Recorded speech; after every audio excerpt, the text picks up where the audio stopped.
Hello everyone, we're into August now and the weather has suddenly changed and it's a lot cooler. It's not hot and sweltering like it has been, and all of a sudden the temperatures are so comfortable, and this just gets me in the mood for pantry cooking. I need to check our cupboards and see what we have and go through the refrigerator and cook up some really good and easy entrees for starters.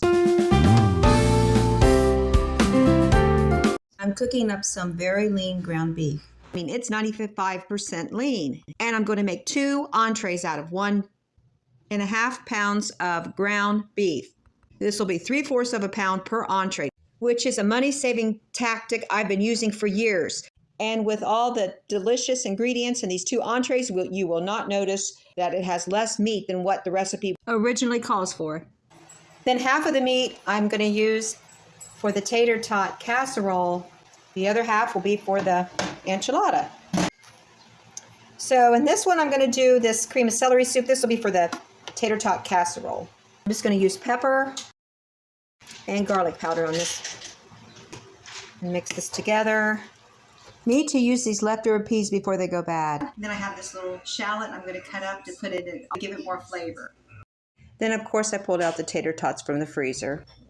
Okay, I've got my oven turned up to 350 Fahrenheit. I'm going to spray both of these pans. One of these days, I'll get one that matches this one. I added peas, chopped onion, and a little water to the meat mix. Okay, I'm going to add a little Lowry's to this to give it a little more flavor, a little Worcestershire, just a little bit. The recipe I give you will probably call for cream of mushroom soup. You can use cream of chicken soup, cream of celery soup, whatever kind of cream soup you want to use.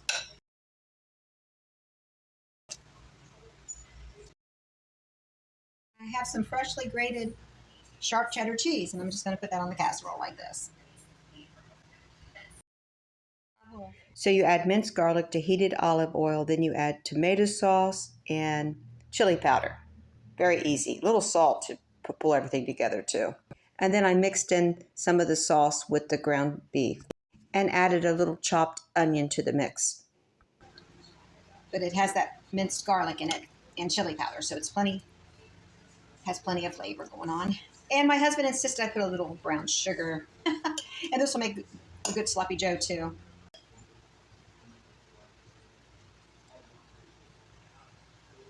We have 4 here. This is a very small pan. There's only 2 of us, so I think that will be fine. Add shredded cheese for a topping. Both casseroles go into the oven and bake for about 40 minutes at 350 Fahrenheit. So Dan and I are having enchilada for dinner tonight. It was very simple, just the enchilada with corn and black beans.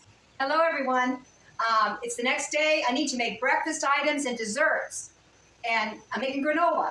So I'm real excited about that. We haven't had granola for quite a while. I've been so busy in the garden.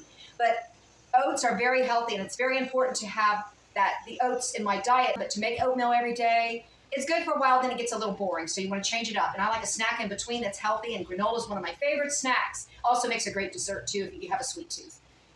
There's a few ingredients I still need from the cupboard, so we better check, and I hope that we have everything in stock. I think we might be a little low on nuts, so we need to check the cupboards. First of all, we need honey to hold everything together, like the glue for the granola. So yeah, we got some honey. That's good. We got plenty of honey. And let's look up here. Okay, this is what I'm hoping. I'm hoping I'm not too low on walnuts, and I'm getting very low. So that's going on the Walmart shipping haul. I'm going to do a Walmart shipping haul. They'll ship a lot of food products, and I'm excited about that. And I do like raisins, because when I get a sweet tooth, I get a sweet tooth, and the raisins really help with that. So what you can do, the day before, you can just mix your dry ingredients together if you want. Your oats, your walnuts or pecans, and your salt and your cinnamon. And just mix those together like this. Just mix them together very well. And the night before, just put them in a bowl, a container, and have them ready for the next day. Then you add your wet ingredients. I would just mix it together extremely well. Yeah. You want that cinnamon and salt to be blended in with the oats and the walnuts here. And this can be stored for overnight. Now we're going to put the oil, the olive oil, and the honey and mix it in with it. It's easy to remember. Yeah, the measurements are half a cup of olive oil and half a cup of honey. I guess you can use maple syrup too if you like. I prefer honey. Just squeezing it out of there.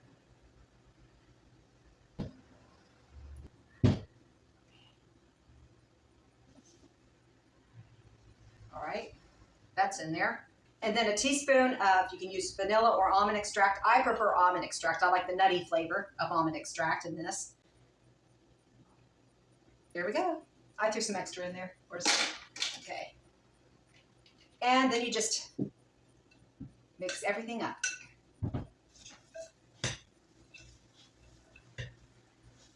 Very easy.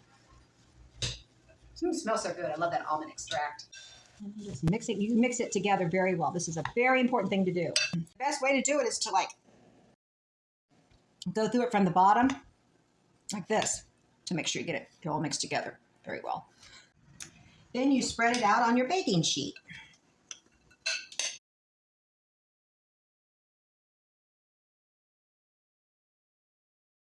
Preheated oven at 350 and bake it. It bakes a total of between 21 and 24 minutes. Halfway through, around 11 or 12 minutes, you take it out and stir it around and then put it back in. It's been halfway through. We're going to turn the granola over and mix it around here.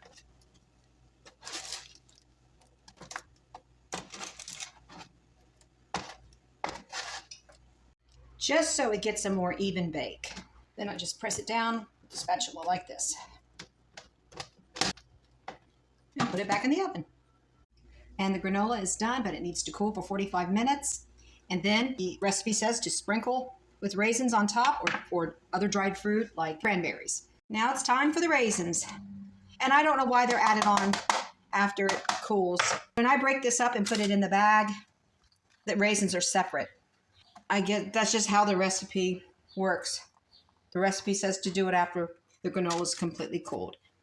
And then I'll be breaking this up and putting it in a container. Check this out. This is amazing. Some you can have in big sections. Then some you can just have like in little pieces like for cereal.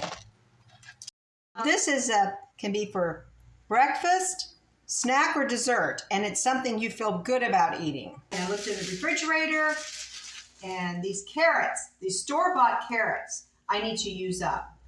We have carrots in the garden that need to be harvested, so I don't want to pull those until I use these carrots up.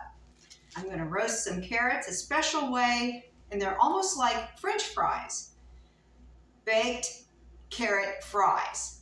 So we'll do that, and then we'll shred some carrots for carrot cake muffins. I've got my carrots. I've got these washed, and I'm cutting them to look like French fries.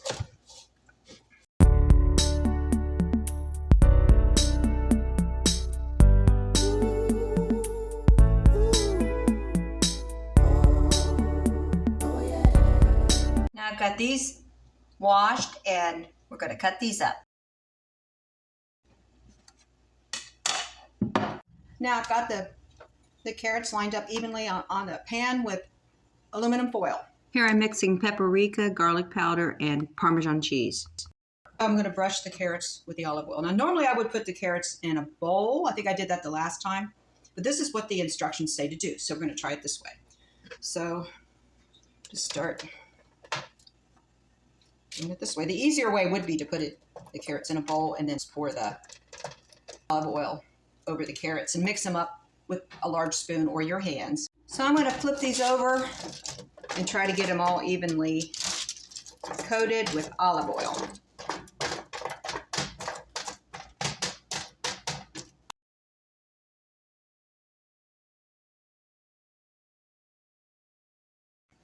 Okay, now we have our spice.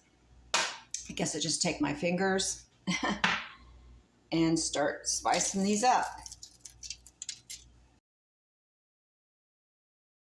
Again, give them a turn, a little bit here. There we go. And put these in the oven. So we are baking in a preheated oven at 425 for 20 to 25 minutes. Halfway, you turn them over. All right, we're going to turn these over on the other side.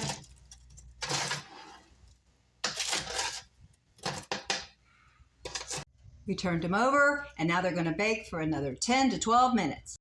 I've got the carrot fries on the plate with our Tater Tot Casserole. I had some leftover stir fry I put on my plate also. I am a flexitarian, so I eat more vegetables than meat.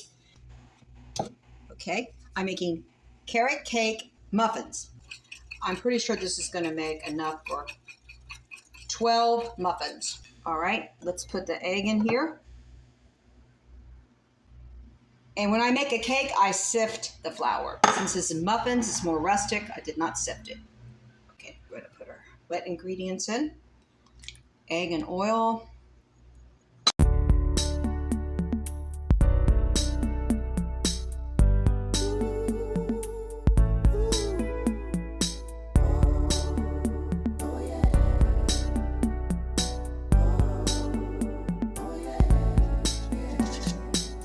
I'm going to go ahead and fill these muffin tins, then bake it in oven at 350 for about 30 minutes. And it didn't quite work out for muffins or cupcakes. Actually, I must have filled them up too much in the tins. And usually that is very appealing when it does the muffin top thing. This didn't quite work out. And so I had to scrape off some of the cake along the sides. And it did make quite a mess. But I got them to look pretty and taste delicious. I will be working on this recipe. In the meanwhile, I'm going to refer you to a recipe online for carrot cake muffins. Now I'm cooking some ramen noodles that have been in the cupboard for 2 months. I'm making a ramen noodle zucchini slaw. So this will be a cold noodle salad. Some zucchini, yellow peppers, and red onion cut julienne style in matchsticks.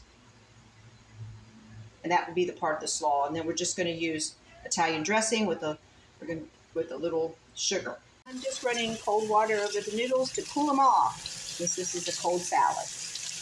So I made my dressing. It's just Italian dressing with a little sugar, garlic, salt, and crushed red pepper. I think I'm going to go ahead and mix this in with the noodles and the vegetables. And this will be for lunch tomorrow with some chicken tenders from the freezer that I'll put in the oven. So far, August has been a lot cooler. Love these mornings. I was out in the garden working, and now I'm inside, and I'm like, I've got to cook something else from the pantry. So we're going to look at the pantry closets. So way back here, we have potatoes from the garden, and I'm not ready to use those yet because we have that Tater Tot Casserole, so I don't need the potatoes right now. And we have zucchinis. We'll be working on these pretty soon. And 1 onion from the store. And it's still good from over a month ago. And here we have apples. These are getting a little wrinkled, so you know what that means. It's time to make, I think we will make Apple Betty. This is a lot easier than making a pie, that's for sure. So I'm going to gather all the ingredients together. We're going to play some music, and we'll be ending on that note. We'll be ending with Apple Betty.